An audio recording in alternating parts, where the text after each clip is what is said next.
always worth clapping beforehand. So this is me.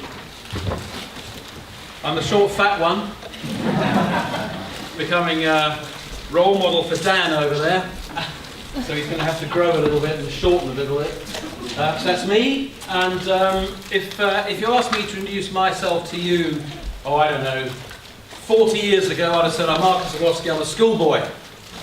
I might have said a school student, but I really meant schoolboy, as opposed to schoolgirl. I liked schoolgirls, but I was still a schoolboy at the time. And then if you talk to me a little while later, when I was about 21 or so, I'd have said I'm Marcus, I'm an economics graduate. Ooh. Actually got a degree. I don't know how, but I got one. Anybody here a graduate? Does anybody here think, I have no idea how I did it, but I've got it? And they're not having it back. Even if they find it wasn't my paper they marked. Is anyone here an undergraduate? I tell you, I think we should make exams a shitload harder than in my day. You should see the crap they passed in my day. And is anyone here hoping to go to university at some point in the future? Yeah. Just look around at who you could become. If you want to give up now, then don't worry. And then if you talk to me a few years later, I'd have said I was a trainee at Deloitte. Deloitte is a firm of accountants. Ah, you bastards. And then if you talk to me a few years after that, I'd have said I'm a director at Ernst Young. Ernst Young, by the way, is a firm of accountants. Thank you. Thank you very much. And then if you ask me a few years later, I'd have said I'm a director at Stanhope. Who knows what the hell Stanhope is? And then if you ask me a few years after that, I'd say director at Rock and Green. There's a sort of a common word coming in here, isn't there, director? Which means I do fuck all. That means I do very little. And if you ask me now, I'd say I'm an explorer. An explorer is I don't know what I'm good at. I have no idea what I'm good at. I know what I'm bad at. Has anybody else got that? So what I'm good at is actually what I'm least crappy at. Do you know what I mean? Because I haven't yet found it. I know a lot of things I've tried. There are quite a lot of things I've tried and I'm really, really, really rubbish at them. And there are other things I'm not as rubbish at as the things which I'm really rubbish at. So therefore I say I'm good at those. Does anybody else have that sort of... When you analyse it, you're actually a bit shitty at everything, but less shitty at some things than others. So let's just be normal people together, okay? So when someone says I'm an expert, you go, you're not really, you just know a little bit more than other people. Has anybody here ever had to sort of like pretend you're expert at something, but you are only just a few seconds ahead in reading than they are? Does anyone here use the word bullshit to become an expert? Has anyone ever bullshitted their way through a problem? Tell me, has anybody here who's a graduate who can look back upon your degree examinations finds that a lot of that was rather made up from parts of your orifice which you didn't realise words would come from? So there's a reality, a double reality check. And if we're going to be at a conference of any sort, it is pointless if we can't do something with it.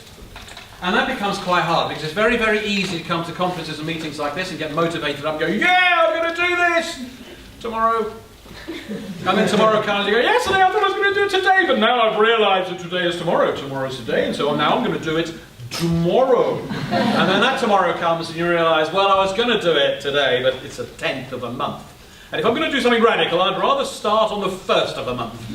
And so you wait until the 1st comes. This is going to be the day in which you change your life. And then the 1st comes and you realise, ah, shit, it's Thursday the 1st. That's no good, I wanted to be on Monday the 1st. And then a year goes past. And nothing's happened. Does anybody have any things which you were definitely going to do, and you look back and you go, yeah, I haven't quite done them yet. And that's called reality, isn't it? Does anybody know people who walk around saying, oh, the things I was going to do? I haven't done them yet. Has anyone know people who got the half-finished project, which was always going to be the greatest thing in the world, and if it only could get started or whatever? So this is reality, ladies and gentlemen. This is reality. I've also brought with me a couple of students, sixth form, from a school from two schools actually, about 5 kilometres away. On the left we have Raphael, on the right we have Edwin, and they're going to introduce something which they've been doing to try and help their school communities do a bit more, and they're going to do about a 10-minute presentation at some point. So as soon as I get really shite and rubbish, I'll pass over to Edwin and Raphael, and then you will see that I really am shite and rubbish. And I've got some business cards. There's a really washed out one. If you want them, you can pick one up afterwards. And if any material, and so you can get my email address, and if any material which I deliver today you'd like, just ask me for it and I'll let you have it. Is that a deal? Yeah. Now there's another deal required. Have you ever been to a place like this and somebody comes along and talks at you, and they've done a wonderful presentation, but it's not what you wanted? Yeah. Ever happened? Yeah. Has anyone here ever been seriously a little bit bored? So if I get boring, just tell me, Marcus, you're boring. I would like you to rehearse that for me. Marcus, you're boring. Yeah, let's try and do it slightly more, together as a group. So I'll go 3, 2, 1, and then you can start. But has anyone ever said, when you hear something on the count of 3, and you go, does it mean on 3? Or does it mean after 3? Is it 3, 2, 1, 3? So I'm going to go 3, 2, 1, gap. And then that's when you start, okay? So 3, 2, 1, gap, start. And what I'd like to say is, Marcus, you're really, really boring. So 3, 2, 1. Marcus, you're really boring. Okay. And then you can give me some advice. So you could say, so Marcus, you're really, really boring. Why don't you fuck off? So let's try that. So 3, 2, 1. Marcus, you're really, really boring. Why don't you fuck off? Okay, so thank you very much. So if I hear that, then I'll stop. Is that right? So generally what we find is that on my own I might be able to achieve something. I don't know what, but I might be able to achieve something. And a lot of people have that in their own memory things. I don't know what I can achieve yet, but I might be able to achieve something. Because if I don't think I can achieve anything, it's going to be a pretty boring life, isn't it? A little bit harder is to say on my own I can achieve something. My God, converting from might into can is a hell of a thing, isn't it? That's that bit about I will do it, or I might do it, or why don't they do it? Have you heard that sort of set of conversations taking place? So the question is, what can I achieve? And I'd like you to sort of see if we can raise that. But actually, the important thing is the I. What can I achieve? And sometimes that's difficult, because I get brought up in a class, in a group, in a cohort, and all that sort of stuff. And actually, what can I achieve? What can I do? What trace can I leave of my life? What trace can I leave of me on these seats when I leave this theatre? And that's a hell of a thing. So I run an organisation called Bryanston Square. That's it in total. Sophia is over there. She's somebody's granny and Dan's. Are you Dan's mother? I would be his mother. Yeah. Great grandma for Adrian, I think. Yeah. Okay. So Sophia's a great grandma, and some of you might be saying she's pretty young to be a great grandma, but they grow them young out there. So she's given rise to a lot of people, giving rise to her. That's serious stuff. I'm using the wrong words, aren't I? Has anyone here ever started off a conversation, used some words, and then you listen to what's come out and you go, oh shit, I didn't mean to say those. What other words can I put afterwards to make the whole thing sound as if it made sense? Has anyone ever done? Does that make sense? I'm getting caught in this awful loop of words pouring out. Anyway, so I'll stop that. We do lots of stuff, blah, blah, blah, blah, blah. And the key to it is that we all started off like this. Well, not all of us. This is Alistair, he's a chap. But some of us started off as girls. No, that's the wrong words. I didn't start off as a girl. But today, technically, it is possible that I could have started off as a girl and become a bloke, which really freaks me out. Yeah, because I don't know where you get the bit from. That's what freaks me out. Because I haven't seen on the organ donor card. But, that's... And I don't know if I'd like to have some dead guys. Has anyone else gone off in a loop of thinking now, which you weren't expecting? I don't quite know how to uncover this loop which I've gone down. But anyway, there's a loop. So that's how we started off. And kids are fantastic. If you remember starting off as a kid, I'm going to see if I can dim these lights a little bit because I know that one button down here will do it. And is this dodgy if I press this button here?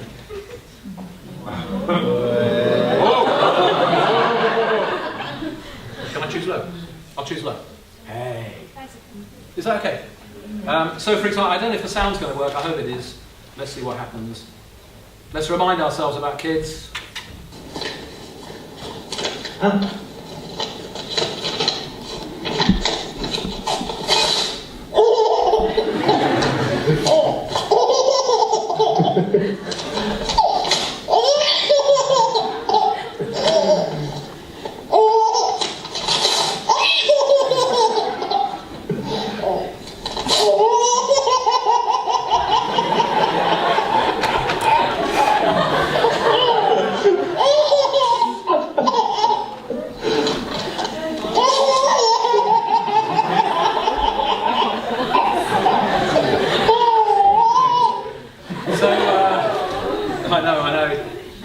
I've got 40 minutes of that if you want. Whilst you're contemplating some of the other loops which you're going through. There is something strange though about Alice. This girl, by the way, that was her father ripping up job rejection letters he'd had. Which makes it all the more funny. Don't you think that's really great? Yeah? I got another one. I was thinking the same actually. Oh shit, I've been accepted. I'm really sorry. You can just imagine that sort of stuff going on. But how is it that it's very easy to start talking about what she's going to become? Or what's he going to become? I mean, how dare we start doing that? But you'll find around the world, we quite often say, oh, well, these kids born over here, they'll just make nothing of their lives. They've got low life expectancy or high life expectancy. Or in our country, how many people here come from the United Kingdom? In our country, we even start looking at postcodes and say, people from that postcode won't do very well, people from this postcode will do again. I mean, oh, God's sake, what is all of that? How do we know what we're capable of? How do we know what each of us is actually capable of? So I sort of tried to work out how do education systems work around the world to do this. And I went all the way back to the United States Constitution, to Thomas Jefferson over here, who wrote a wonderful paper called Notes on the State of Virginia in 1767. And he wrote this down. Now Thomas Jefferson is sort of well thought of as a person who brought free education into the United States of America. Okay, and this was his Notes on the State of Virginia. And this is appended to the United States Constitution. And as you know, he was a signatory to the United States Constitution, and he also became President of the United States, right? And so this is what it says, and it's got all these words, So I'm going to set up schools in each, in the state. I'm going to divide the state up into little groups. I'm going to set up a school which will educate people who don't have the money. And each of these schools will be under a visitor who annually will choose the boy of the best genius in the school, of those whose parents don't have enough money, and send him forward to one of the grammar schools of which 20 propose to be elected. And we will teach them Greek, Latin, geography, and the higher branches of numerical arithmetic. And of the boys I send him on here, trials have been made at the grammar schools 1 or 2 years, and the best genius of the whole selected. And continues for 6 more years, and the rest of you dismissed. Well, this means 20 of the best geniuses will be raked from the rubbish annually. And he goes on to say, and thus we will separate the learned from the labouring classes. So for the last 200 years, and the UK education system is based around this, for the last 200 years what we have testing in schools to determine who's clever and who isn't. Who's going to go on to be learned and who's going to be on to be labouring. But I bet you know some people who are really, really, really smart and they're not going to do well in their exams. And I bet you know some other people who've done really well in their exams and they're not very smart. So actually some of this doesn't work anymore. But we do have some people who think of themselves as not being very good. At the age of 16, 17, 18. In our country it can happen at the age of 11. Actually it can happen at the age of 7. It's absurd. So perhaps what we're doing sometimes is we're starting to tell people you may not be able to succeed. This is a British school photograph taken in 1875. Here's another British school photograph taken in, what do you think? 3, 2, 1, shout. Yeah, 1904. Here's another one.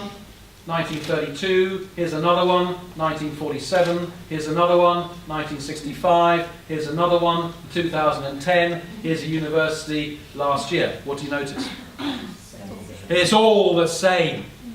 So here we are sitting in this room wondering, what can I achieve? What can I achieve? In this school, 7:31 evening, all the kids in this school have failed the 11 plus, which is an examination which we take in our country at about the age of 11, hence the name 11 plus, at least that got that right. But that determines whether you're going to be a success or a failure. At the age of 11. So all these kids are failures. But interestingly, in this school, at 7:31 evening, the kids are teaching the teachers. So who's got it right and who's not got it right? I don't know if this is necessarily it. So actually, what were your dreams? This guy, Howard Wong, released his first album when he was 4 years old. You're a bit past it. He released his second album when he was 5 years old. He was already a double album seller. How many of you are more than 5 years old? Well, I'm afraid you're all failures. So there you go. And what are they now? I mean, genuinely, what are they now? You know, actually, what do you think you can achieve? What are your real dreams of what you can do?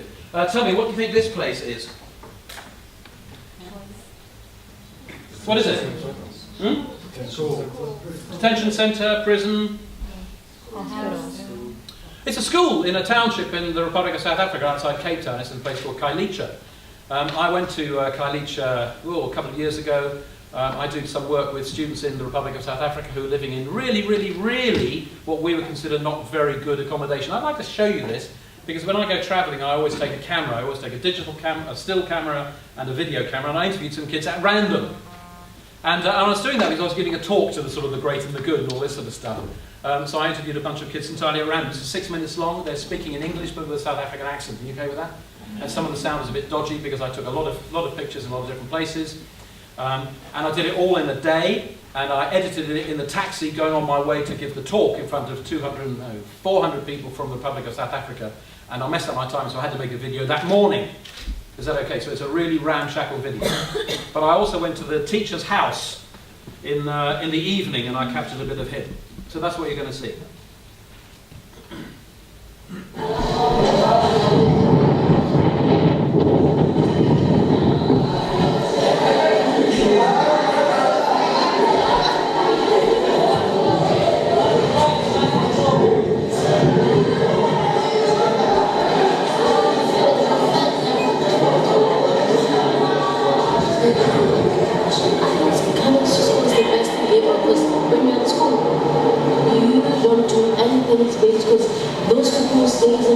Coming to school, they are doing bad things.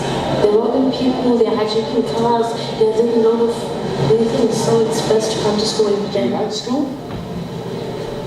Yes, I do love school. You do love it? You don't just like it, but you love school? Love school. Why?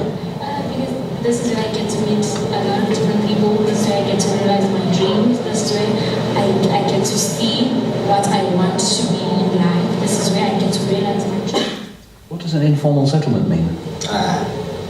Shacks and houses which are not built by bricks. We usually build those houses with zincs and planks. So that's where we live. Well, how do you build it?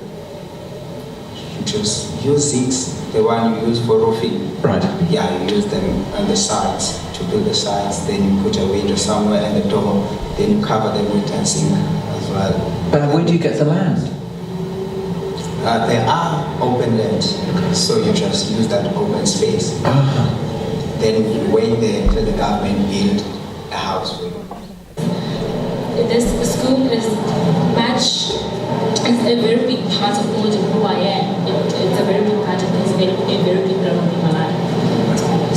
And so you've clearly got great ambitions about what you want to be. Yes. Tell me what you want to be when you leave school.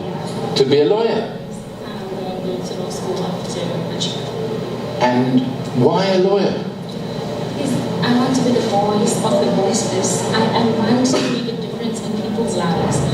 I want to be a doctor because I want to help as many people as I can, because if I look around, there are few doctors in the hospital. Maybe the doctor only came on Wednesday. Each of the clinic down the road, the doctor only comes on Wednesday.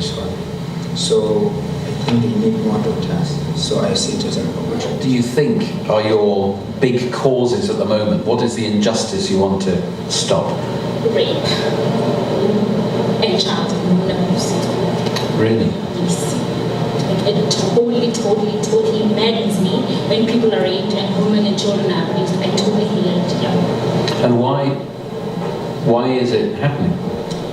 Because men feel like they should impose their authority on women. They feel like they should show women who they are when they necessarily don't have to do that, because we know who they are, and they don't want to accept that women are coming up, women are rising up, women are getting to be powerful now. They don't want to accept that change. They always want to be the heads, and they don't want to share power. So that's why I think people are raped so much, and they are so much, because men have such a low self-esteem.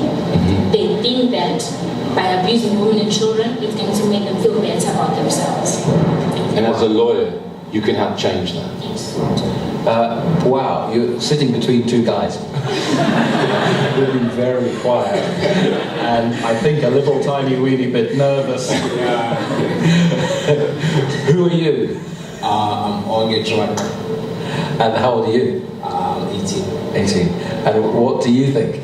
Of what she just said. I think, rape is one of the crises that we're facing in South Africa. And maybe I won't say necessary it's because men, they just want to show how powerful they are or anything. And what do you want to do when you leave school? I want to do chartered accountant. You're chartered accountant? In this country or? If possible, if you go to foreign countries or overseas, possible. And which country would you love to go to? Canada. Canada? Yes. Why Canada? I just love the country. It's big. It's very big. You know, you must be doing something fantastic for students who are living in shacks to be so unbelievably good. It must make you feel... We have to make a difference to them. Yeah, I'm not being joking here. You must be very proud Of what you do. Yeah, definitely we are doing a lot of work. I just have to say, we're going to show this movie to some young people in the UK who have seen on the TV South Africa. Yes. Are there any words that you'd like to say to them about what they can do with their lives? Wow. I'm in South Africa, they're in UK, and all I can say is that I don't know how is the situation in UK, but in South Africa, life is not as hard as many people they think. There are many great things. Just maybe in few months to come, we'll be hosting the 2010 World Cup, and that's a great achievement. And also, we've conquered democracy in our country. We're just happy, and we should just appreciate life wherever we are and just hope for change. Thank you. And change is coming. Would you like to say anything? I'd say to them, the world doesn't owe them anything. They should wait for anyone to give them something. They should go out there and get it for themselves. And always believe their dreams. There's a quote I love so much that says, hold on fast to dreams, if they die. Life is a broken winged bird that cannot fly. So no matter who says what, even if it seems impossible to yourself, just think about it. Just tell yourself that you can do it, and don't wait for anyone to come and give it to you. Just go and get it yourself. Look at me. Thank you.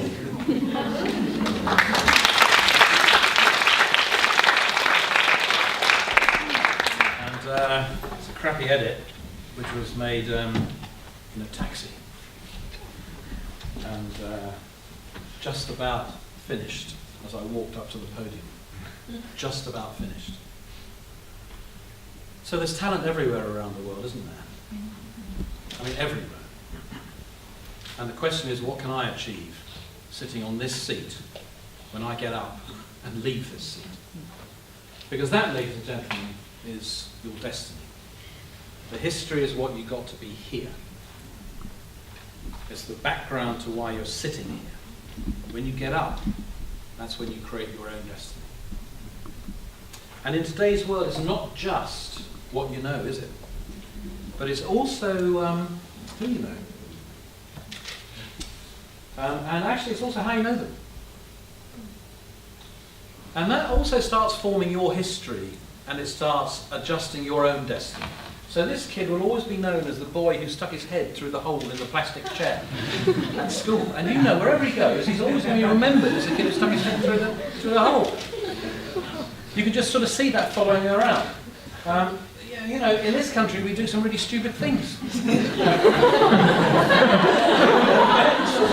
I'm not convinced that it's that secret anymore. Sometimes you'll see people and you can say what you're doing is doomed to failure. The question is, when do you tell them? This is in a place called Buxton. There's a health and safety executive, and I said, what's all that about? They said, well, we have a duty of care to the public to signpost footpaths. I said, it doesn't say where they go. They used to do that, but some bastard came along and kept on rearranging them. I said, so what was your solution? Well, our solution was to do new signs without destination, so if they rearrange them, it doesn't matter. I said, what's the camera for?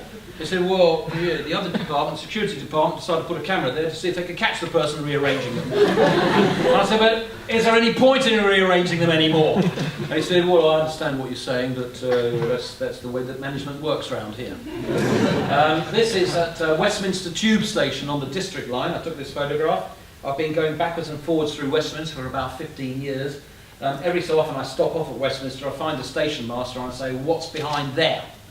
He says, I don't know. I said, well, who or what is Private Rod? And the answer I got was, well, we don't know. And I said, well, what does it mean? And the guy said, I think ROD might mean risk of death. I said, well, if it's bloody risk of death, you ought to put bloody risk of death on there, because I keep on opening it up to see if I can find some poor sod who's sitting in there called Private Rod, who works for the army or something. I said, well, yeah, I understand what you're trying to say, but... And it is all about this history and destiny. And each one of you here, if I start saying, tell me some of the things you've done which have worked, and tell me some of the things which you've done which haven't worked, are your history. And if you're not careful, you'll start extrapolating that into your future. And you'll allow your history to become your destiny. Have you ever heard people who say, well, you know, I've got no money, you know, my parents have got no money, so I won't have any money. Or I'm unemployed, my parents have been unemployed. And you get all this stuff going on. It's a nonsense. So where can that take us? Well, you've got to want to do something. You've got to believe you can do it. And actually, sometimes you need to be able to see that you can do it and watch other people. And then you can ask, in this land, what are we preparing people for? Are we preparing you for employment? Are we preparing you to be able to generate an income for yourself? And that's a hell of a difference. Because if we're preparing you for employment, you'll just look for a job. You'll look for someone who will say, I'll take you and I'll make you into something. If you decide to look for creating your own income, then you're free. Isn't that extraordinary? Because employment requires two things, doesn't it? It requires an employer and an employee. If you're not careful, that's separating the learned from the labouring classes. Wow, so what does that mean? Well, let's start really allocating and really looking at what can I achieve. I mean, genuinely, what can I achieve? And when can I achieve it? So I'm going to give you an exercise to see how good you are at separating history from destiny. I want you to choose a new world leader. You've only got one vote. And you've got 4 candidates. I want you to do this individually. Okay, and then I'll get you to put your hand up to see who you vote for. Candidate A, associates with crooked politicians, consults with astrologists, has had 2 major martinis a day. Candidate B, kicked out of office twice, sleeps until noon, uses opium in college as heroin, and drinks a bottle and a half of whiskey every evening. Candidate C, decorated war hero, vegetarian, non-smoker, drinks an occasional beer, never cheated on the spouse, ever. Candidate D, flunked college, bit of a loner, cheated their only business partner out of all the money they made. Impossible to deal with, but with some flashes of inspiration. Your chance to select your world leader. Candidate A, crooked politicians, consults with astrologists. Candidate B, kicked out of office twice, sleeps until noon. Candidate C, decorated war hero, vegetarian, non-smoker. Candidate D, flunked college. How many of you vote for candidate A? Just 2 of you. Franklin Roosevelt. How many of you vote for candidate B? Kicked out of office twice, sleeps until noon, used opium in college. How many of you vote for that? 1, 2, 3, 4, 5, 6. Winston Churchill. Candidate C, decorated war hero, never cheated on a spouse, vegetarian, non-smoker. Who votes for candidate C? 1, 2, 3, 4, 5, 6. Put your hand up for candidate C, decorated war hero. Fantastic, that's Adolf Hitler. Well done. Now we know your management style. Candidate D, flunked college, bit of a loner, cheated their business partner out of things. That's Steve Jobs. But it's hard, isn't it, to separate history from destiny, ladies and gentlemen? It's really hard. So what's your history, and does that impact upon your destiny? And what are we going to do about it? Can we do anything about it? Well, of course we can. We can focus, and we can do things, and we can learn from it. And that's the difference between leadership and managership. Managership just says, go get a job. Leadership is, I'm going to create my own destiny. It's your choice, ladies and gentlemen. Do you want to create your own destiny, or do you want to let somebody else create your destiny for you? It's your choice. That's a bloody hard thing, isn't it? Because then you've got to look at your own abilities and what is expected of you. My goodness. Have some of you got parents, and you come back and say, hey, Mum, hey, Dad, I know what I want to do. And they go, don't be ridiculous. What a stupid thing to say. I bet some of you have found other people around when you say, I know what I'm going to do. And they say, you? Surely not. What makes you think you can do that? Anybody know something like that? I can, I can do it. They go, don't be ridiculous. Look, it isn't done. I tell you what, if it could be done, it would be done. And it isn't done, therefore it can't be done. Oh, okay then. I'll just get a job. And that's really tough, isn't it? Because you really got to want to do it. And what is your real dream? And you've got to believe it. Here's a group of kids, year 6, so they're 9-year-olds. Give them an iPod Touch. Tell them to go make a movie. Tell them to go off and go to a university and get shown how to make a really good movie. How to do pan shots and tilt shots, and how to do close-ups and mid-shots and all the rest of it. And really make a movie. And then go and see it and watch it at the local cinema. Boy, oh boy, oh boy, now I've got 8-year-olds making movies. Commissioned by the cinemas to make movies of their areas. Shit, I didn't realise kids could do that. Of course not, because you didn't realise that MP4 can be converted to MPEG-2, which is what cinemas use. Oh my goodness. Oh wow. And where can that then take you? And they say, what opportunities are actually available to Alistair? Genuinely, wherever he is, anywhere in the world. So where would Alistair like to live? Let's have a look at cities in the world. How many cities in the world have more than 1 million people in them? Well, it's 500. Which city would you like to start living in? Anyone here? We can travel to all of them. They're all available from indirect or direct from London.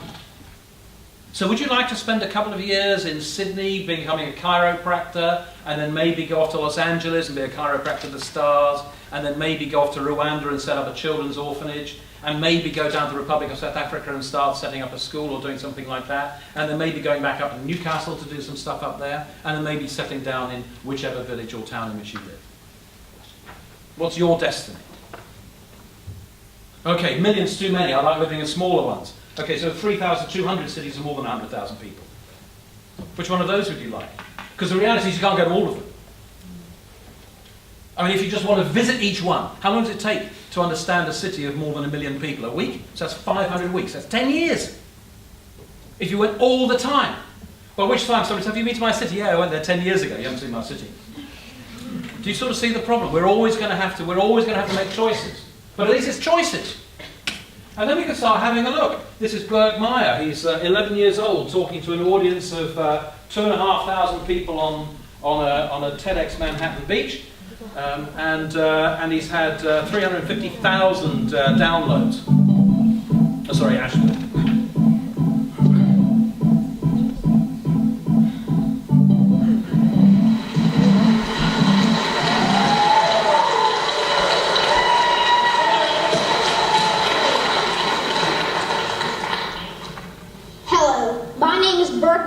I'm 11 years old. I came here today to talk about what's wrong with our food system. First of all, I would like to say that I'm really amazed at how easily kids are led to believe all the marketing and advertising on TV, at public schools, and pretty much everywhere else you look. So there are, he's making his voice heard. How many of you are over 11? Do you see what I mean? There's a whole world out there for us to be able to do stuff. 2007, Apple launched the iPhone. It was only 2007. It was what, 6 years ago? Just 6 years ago. You know, there it was. And if you look at how many apps there were in September 2012, which is the latest statistics I can really get properly hold of, there were 700,000. But if you look at the growth in them, I mean, just look at that. From June 2007 to July 2008, there were only 800. Dwarf! So, ladies and gentlemen, how many apps have you written? Because the reality is, there are about 2 million people writing them. Oh my goodness, so what is my destiny actually going to be? And you know, we don't care if people are 12, 13, 14, black, white, yellow, on wheelchairs or not wheelchairs, socially incompetent or competent. We don't care, as long as the app's good. We just don't care.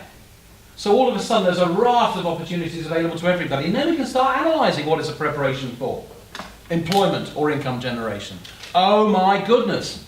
Do I have to wait till I'm 18 or 21 or 25 before I can start generating myself? No, it doesn't. You can do whenever you like, but there are always going to be risks. Here's a risk. Herman Miller put out a contest. Herman Miller are a furniture company. They put out a contest, 10,000 words, where do you learn best? And they put out the contest to high school students. How many people here are a high school or university student and would qualify for that? So it's 10,000 words. Where do you learn best? The winner. They weren't expecting this. Let's see if this works. This is what the winner did.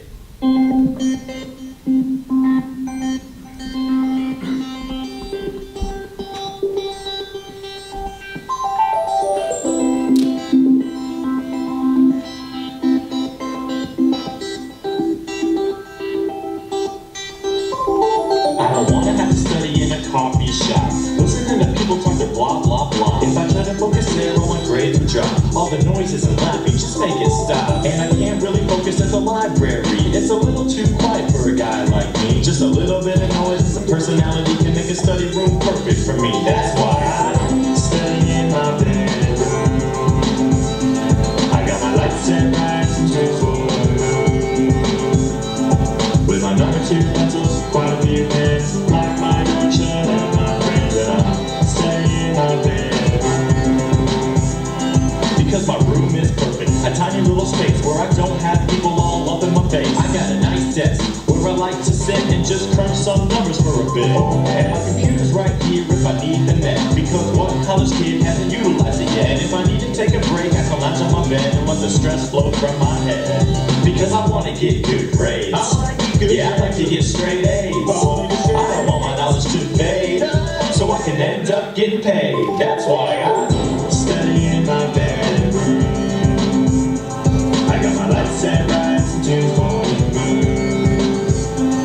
With my number 2 pencils, quite a few pens, like my door shut out, my friends, and I study in my bedroom. Study in my bedroom. Set right into full moon. Oh, with my number 2 pencils, quite a few pens, like my door shut out, my friends, but I study in my bedroom.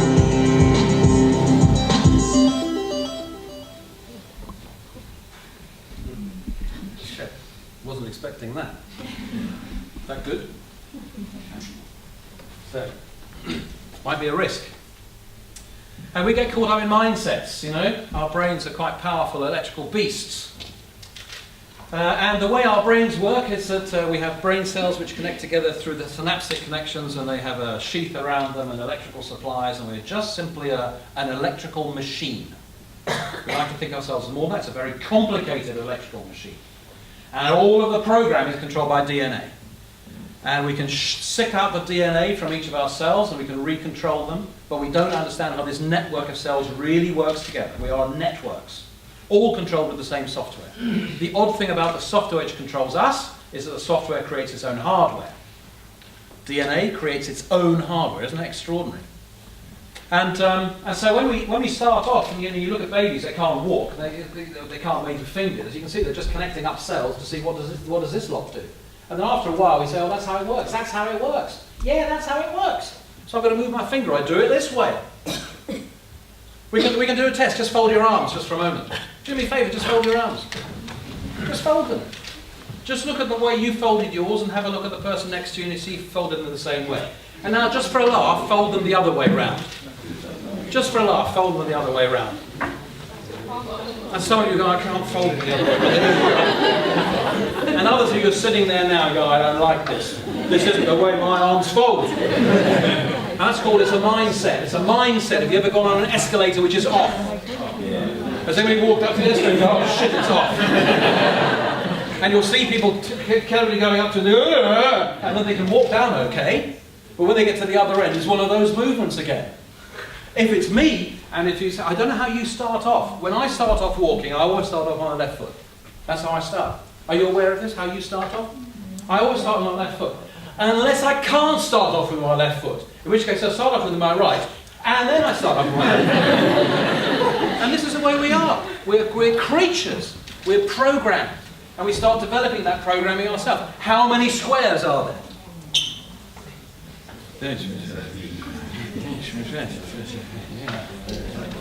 So we go through a bit of analysis of it. We go 4 by 4, 16. Oh, there's one on the outside, 17. And then we go 18, 19, 20, 21, 22, 23, 24, 25, 26, 27. And then I say, is it 2-dimensional or 3-dimensional? They go, oh, you bastard, I don't know. Now I can't tell. Because we get used to it, but some of us just say 16, because that's the first answer. Which central circle is bigger, ladies and gentlemen? Is it the one on the left? Who thinks it's the one on the left? Who thinks it's the one on the right? They're the same. A couple of you. Who thinks they're the same size? Yeah.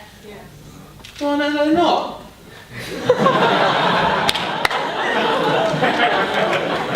I told you, that's learned behaviour.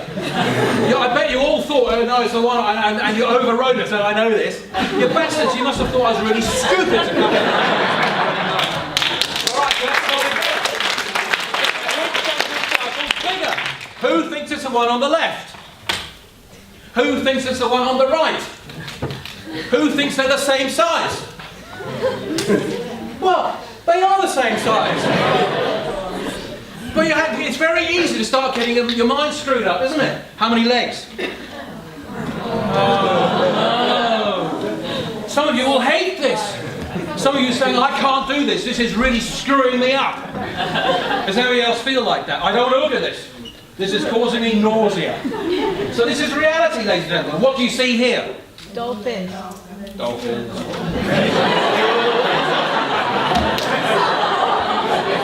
Something in dolphins. What do you see, honestly? What do people see? Yeah, well, actually, what it is, it's a test of sexual awareness, okay? If you're not sexually aware, you will see dolphins. And if you are sexually aware, you will see a couple. And if I then say, what are they doing? You go, they're having an intimate dance. But actually, there are dolphins, look. Where are the dolphins? There's one. There's another one. There's another one. The whole thing is made out of dolphins. Who can't see the dolphins now? Because if you can't, it's showing you what your track of your brain is.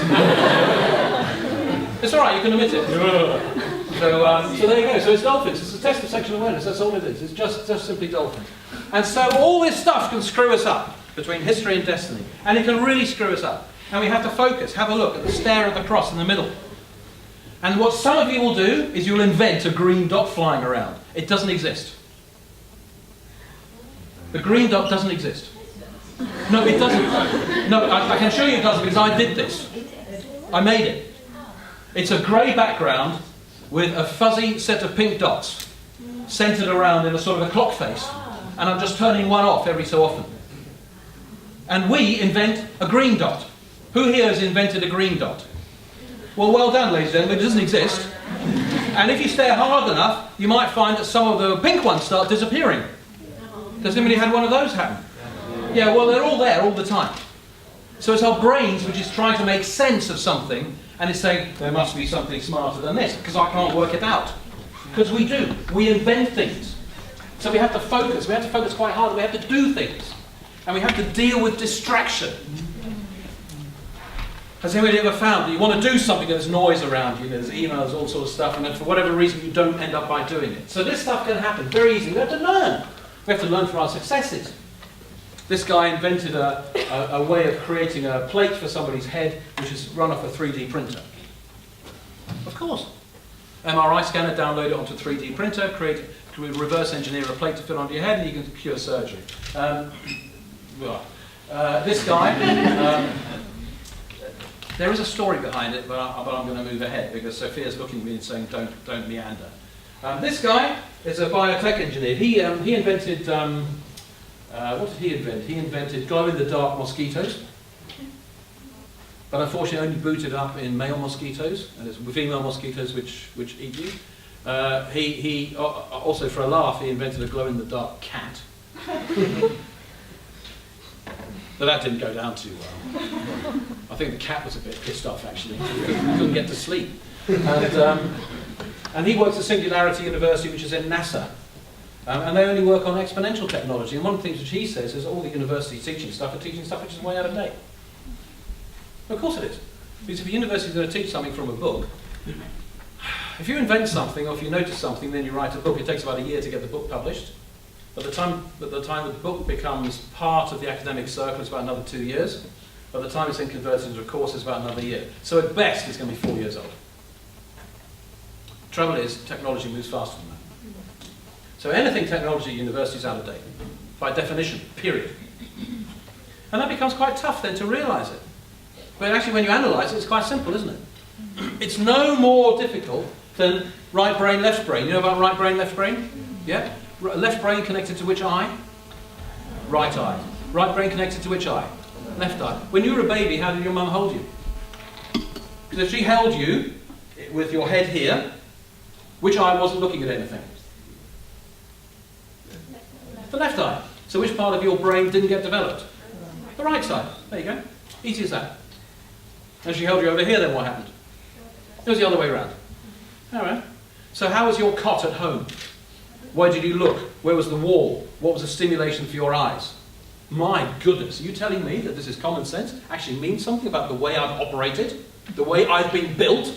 Yes. Absolutely right. Except, do we know it? Have we found out? No. Because I'm me. The way I walk is I start off with my left foot. The way I cross my arms is this. That's history, ladies and gentlemen. That's just history. Be careful. It can play a terrible trick on you. Terrible trick on you. These guys are breaking the genome. They're decoding 3 million people. They work for BGI in China. I met a doctor in where was it? In Bucharest.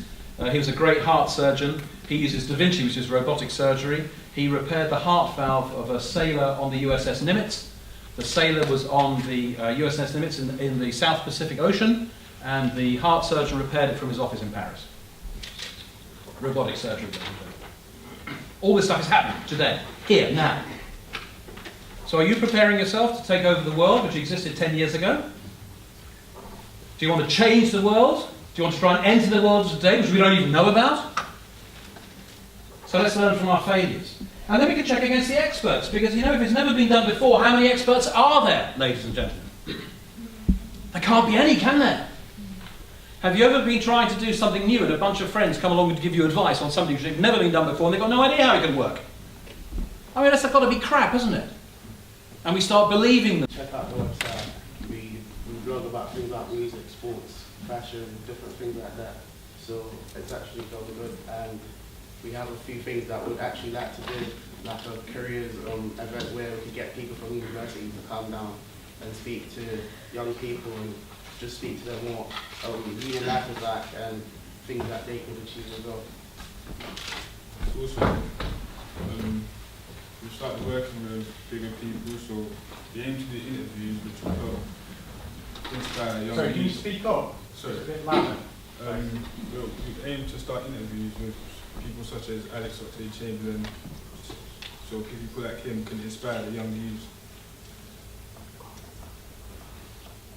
The whole idea of today was to basically come down and speak to you guys and see how you guys could possibly help us out, and with maybe advice or maybe things that you think we could do better, or if one of the events that we're actually planning on doing, where we want people from universities to come down and speak to other young people around us and just talk to them about university life and see what it's like, because I think that's something that a lot of young people, like my friends, they don't really know what they want to do, like what university is like. So I think if we could get people from universities to come down and speak to them and tell them what subjects to do or things that they think we could do, they could go ahead and do. That's our website, our Twitter, and if you want to get in contact, both our email addresses. And we'll be here after the event, we'll be outside, so if anyone has any advice or anything that they would like to tell us, feel free to take it in. Tell us about the competition you ran. The competition was, it was during November. We thought, because the first couple months we were struggling to get a lot of people visiting the websites. We thought if we done a competition and we told the kids around us, the children in the school, we thought if we told them about it, that they will be interested. So we made a competition about Remembrance Month, and it was to design a poster and send it in to us, and we basically would choose the best three. Click one. These are one of the entries we had from some of the students at St. Michael's. We was actually shocked because we didn't really think that this was, I think, the first 4 months that we started doing it, so we didn't really think that a lot of people would be interested, but I think altogether we had about 40, 50 people entering the competition. And the reward was a £50 gift voucher, which we thought would motivate more people to get involved. You've never spoken in front of a group like this before, have you?